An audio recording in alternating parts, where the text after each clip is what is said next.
Welcome to my YouTube channel. আজকে আমি তোমাদের সঙ্গে ডিসকাস করব ক্লাস 9-এর লেসন 10-এর প্যাসেজ 1-এর কোশ্চেন অ্যান্সারগুলি। আমি বেঙ্গলি মিনিং বলে দিচ্ছি কোশ্চেন এবং অ্যান্সারের। লেখক কোথায় যাচ্ছিলেন? লেখক লখনৌ যাচ্ছিলেন ফৈজাবাদ স্টেশন থেকে।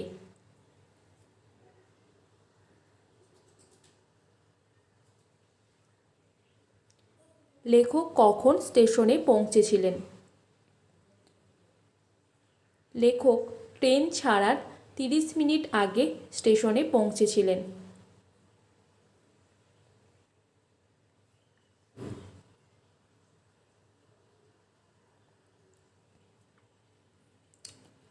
লেখক কিভাবে স্টেশনে সময় কাটাচ্ছিলেন যখন তিনি ট্রেনের জন্য অপেক্ষা করছিলেন?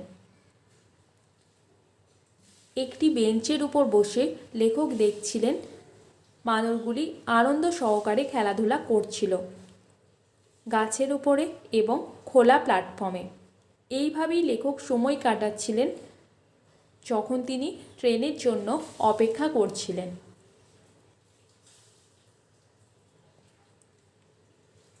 বাচ্চা বানরগুলি কোথায় বসেছিল? বাচ্চা বানরগুলি নিম এবং তেঁতুল গাছের ডালে বসেছিল।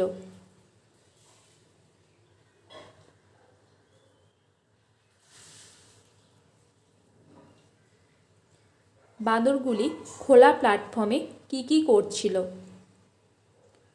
বাঁদরগুলি আনন্দ সহকারে খেলাধুলা করছিল গাছের উপরে এবং খোলা প্ল্যাটফর্মে। তারা মাঝে মাঝে নেমে আসছিল অর্ধেক চোষা আমের আঁটিগুলিকে সংগ্রহ করার জন্য এবং খাবারের অবশিষ্টাংশ সংগ্রহ করার জন্য প্ল্যাটফর্ম থেকে।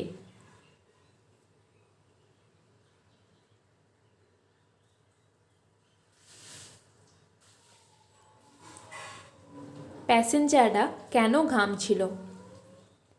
প্যাসেঞ্জাররা ঘামছিল কারণ গ্রীষ্মের উত্তাপ প্রচণ্ড বেড়েছিল।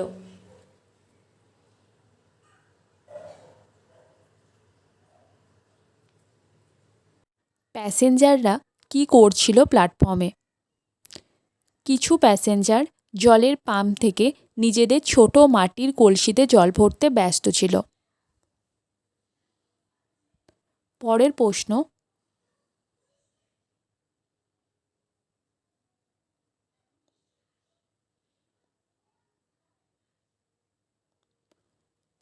বাঁদরটি ধার্মিক মানুষটিকে কী করেছিল? বাঁদরটি ধার্মিক মানুষের কৌপিন ছিনিয়ে নিয়েছিল যে স্নান করছিল।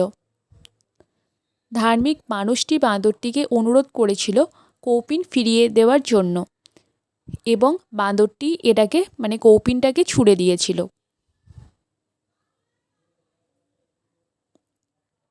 পরের প্রশ্ন,